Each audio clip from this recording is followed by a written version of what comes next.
வணக்கம், welcome back to chef Deena's kitchen. இன்றைக்கி நம்ம கிச்சனில் பார்க்க போது தயிர் குழம்பு.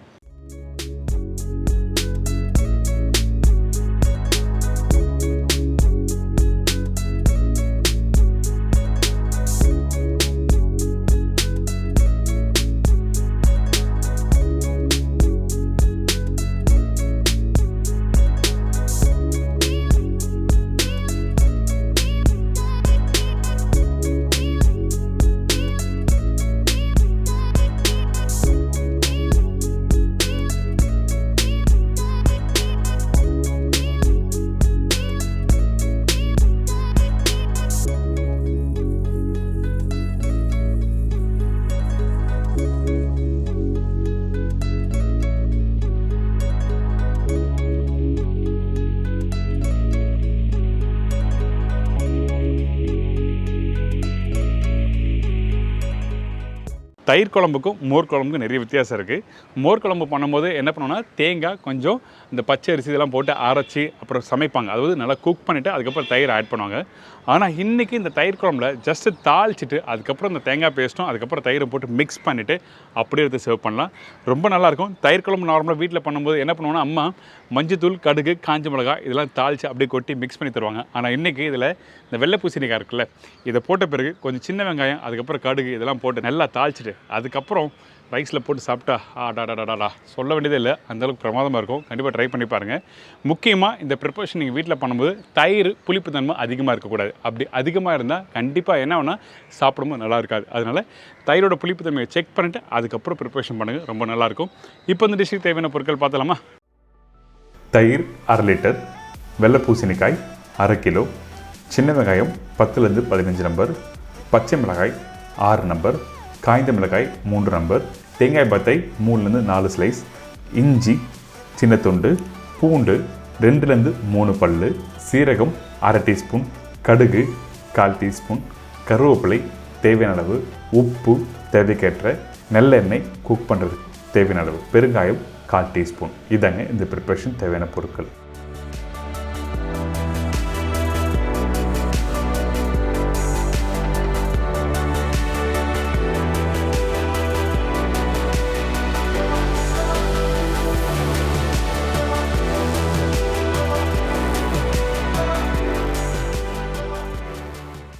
இந்த வெள்ளை பூசணிக்காய் தயிர் குழம்பு சொன்னோம் பார்த்தீங்களா, இதுக்கு நம்ம என்ன பண்ண போகிறோம்னா, வெள்ளை பூசணிக்காய் ஃபஸ்ட்டு பாயில் பண்ணுறோம். டேரெக்டாக தயிரில் போட்டு மிக்ஸ் பண்ணி குக் பண்ணால் நல்லா இருக்காது. வேக வைக்கும்போது பச்சை மிளகாய் ஒரு 2லேருந்து 3 பச்சை மிளகாய் நீங்கள் போட்டுக்கலாம். அதுக்கு பிறகு உப்பு, கொஞ்சம் கருவேப்பிலை, தண்ணி ஊற்றி நல்லா பாயில் பண்ணுறோம். பாயில் பண்ணுறதுக்கு குறைஞ்சபட்சம் ஒரு 5லேருந்து 10 நிமிஷம் டைம் எடுக்கும். இதுக்கு பிறகு நம்ம என்ன பண்ணுறோம், இந்த தேங்காய் பேஸ்ட்டை அரைச்சிடலாம். தேங்காய் அரைக்கும் போது தேங்காய், பச்சை மிளகாய், இஞ்சி, பூண்டு, சீரகம் இதெல்லாம் போட்ட பிறகு கொஞ்சம் தண்ணி ஊற்றி நல்லா அரைக்கிறோம். அரைக்கும் போது ஃபைன் பேஸ்ட்டாக அரைக்க வேண்டாம், கொஞ்சம் குறைன்னு அரைக்கலாம்.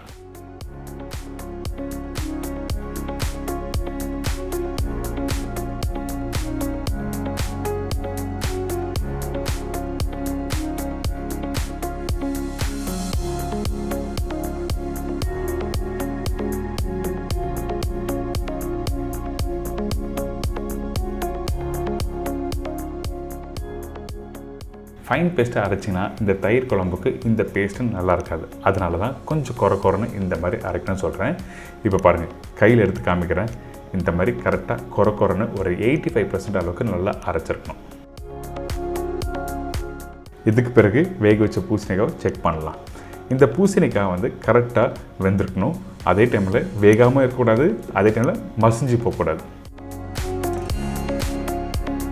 அடுத்தது நம்ம என்ன பண்ணுறோம், தாளிப்பு போட போகிறோம். அதனால் இந்த மண் சட்டியில் கொஞ்சம் நல்லெண்ணெய், அதுக்கு பிறகு கடுகு போட்டுன்னு டப்புன்னு பொரிஞ்சு வரதால் இந்த இடத்துல சீரகம் போடுறோம். சீரகம் 1/4 டீஸ்பூன் அரைக்கிறதுக்கும் தாளிப்புக்கும் 1/4 டீஸ்பூன் யூஸ் பண்ணியிருக்கேன். அதனால தான் 1/2 டீஸ்பூன் சொல்லியிருக்கேன். இதுக்கப்புறம் வெங்காயம் 1 பாதியாக கட் பண்ண வெங்காயம், பச்சை மிளகாய், கருவேப்பிலை, காஞ்ச மிளகாய் இதெல்லாம் போட்ட பிறகு லைட்டாக வதக்குங்க. வெங்காயம் அதிகமாக வதங்க வேண்டாம், ஜஸ்ட் ஒரு 2 நிமிஷம் வதங்கினா மட்டும் போதும். அதுக்கு பிறகு வேக வச்சு இந்த வெள்ளை பூசணிக்காய் இதில் போடுறோம். இந்த வெள்ளை பூசணிக்காய் போட்ட பிறகு நம்ம என்ன பண்ணுறோம் கேட்டிங்கன்னா இந்த தாளிப்போட 2 நிமிஷம் குக் பண்ணுறோம். அதே டைமில் இந்த பூசணிக்காய் வேக வச்ச தண்ணி இருக்குல்ல, அந்த தண்ணி இந்த இடத்துல யூஸ் பண்ணுறோம். ஏன் கேட்டிங்கன்னா அந்த பூசணிக்காயோட அந்த டேஸ்ட்டு எல்லாமே வேணும்னு நினச்சிங்கன்னா அந்த டைமில் இந்த வேக வச்ச தண்ணியை இதில் யூஸ் பண்ணிக்கணும். இதுக்கப்புறம் இந்த தாளிப்பும் இந்த பூசணிக்காயும் ரெண்டுத்தையும் நல்லா குக் பண்ணுறோம். அதே டைமில் கொஞ்சம் பெருங்காயம் போட்டலாம். அப்படி பண்ணாதான் உங்களுக்கு வந்து அந்த தாளிப்போட வாசனை நல்லா தெரியும் இந்த தயிர் குழம்புல. அதனால தான் நல்லா கொதிக்க விடுறோம். கொஞ்சம் தண்ணி ட்ரை ஆன பிறகு நம்ம என்ன பண்ணுறோம், அடுப்பை ஆஃப் பண்ணுறோம். இந்த இடத்துல அடுப்பை ஆஃப் பண்ணிவிட்டு தான் தேங்காய் பேஸ்ட்டை யூஸ் பண்ணணும். இந்த தேங்காய் பேஸ்ட்டை நீங்கள் போட்ட பிறகு மிக்ஸ் பண்ணுறீங்களே, அந்த டைமில் அடுப்பு ஆனில் இருந்ததுன்னா கண்டிப்பாக தேங்காய் திரிஞ்சு போயிடும். அப்படி திரிஞ்சு போனால் கண்டிப்பாக தயிர் குழம்பு சாப்பிட்றதுக்கு நல்லா இருக்காது. அதே டைமில் அந்த டெக்ஸ்சரும் நல்லா இருக்காது.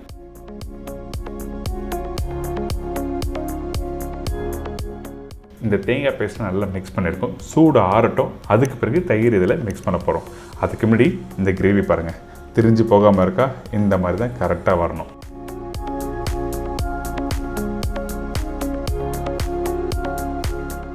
இதுக்கப்புறம் நம்ம என்ன பண்ணுறோன்னா 1/2 லிட்டர் தயிர் சொன்னோம் பார்த்தீங்களா, இந்த தயிரை நல்லா பீட் பண்ணுங்க.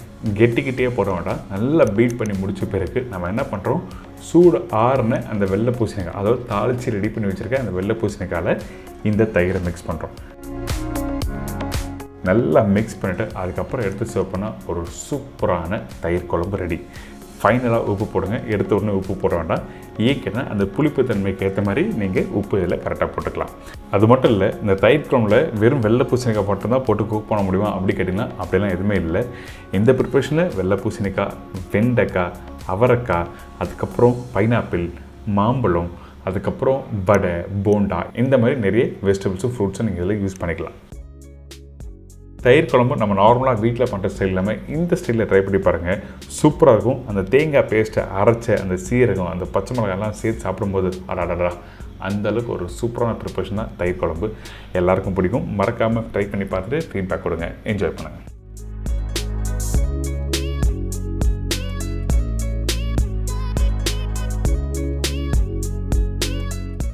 இப்போ எல்லோரும் தெரிஞ்சிருக்கோம் இந்த தயிர் குழம்பு எப்படி பண்ணுறதுன்னு.